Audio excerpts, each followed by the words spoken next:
Hello everyone and welcome back to the African Diaspora News channel. I'm Marie. So South Africa has opened its borders to all African countries as it has been in a lockdown. It opened the borders on 1st of October, reported by their Foreign Minister Naledi Pandor.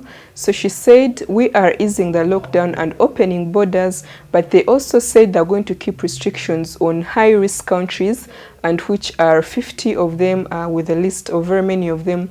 But among the high-risk countries is US, UK, France, Russia, and India, among others. We are going to open our borders from the 1st of October. And we will not rest on our laurels as we do this. We will constantly monitor.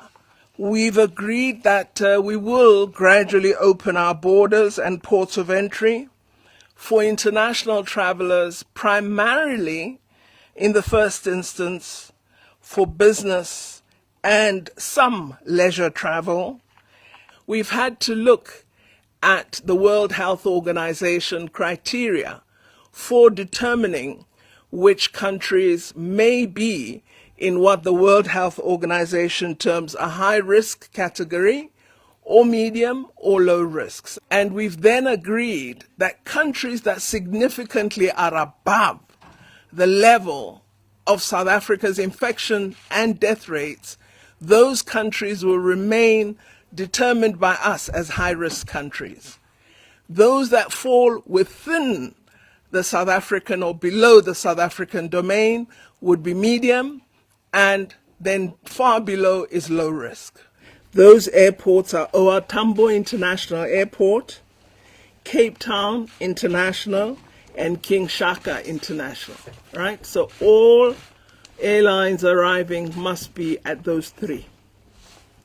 Travelers that intend to visit our country will be expected to produce a PCR test, which is not older than 72 hours from the time of departure from the country of origin to South Africa. So on arrival at a port of entry, travelers will be screened for any COVID-19 symptoms. So the fact that you have a certificate does not mean we won't take your temperature, does not mean we won't screen. We will continue to screen. From high-risk countries, they're only going to allow business people, investors, and diplomats, whereas the rest of them will not be allowed. But people from the African continent are going to be allowed to enter within South Africa. She went on ahead to say that within South Africa, they've been easing the lockdown since June, allowing movement and businesses to go ahead and move slowly by slowly, but they have been reluctant to open the borders, for outsiders to come in, so that they do not increase the rates or they do not get any new viruses coming from outside. So South Africa opened its land borders and its main airports, that is in Durban, in Cape Town, and in Johannesburg as well.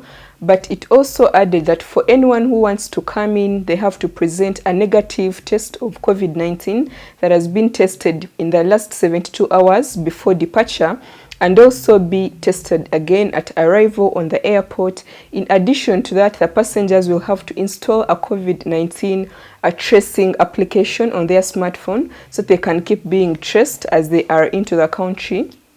So South Africa is very serious about this. In addition to that, South Africa has the highest number of COVID-19 cases on the African continent. Half of the cases of the COVID-19 on the African continent are all coming from South Africa. So that's why they've allowed all African countries to come in. And the high-risk countries which are not allowed to come into South Africa have higher cases of COVID-19, as that's what their foreign minister said as she was releasing this news to the people. Thank you so much for watching. Share your thoughts within the comment section.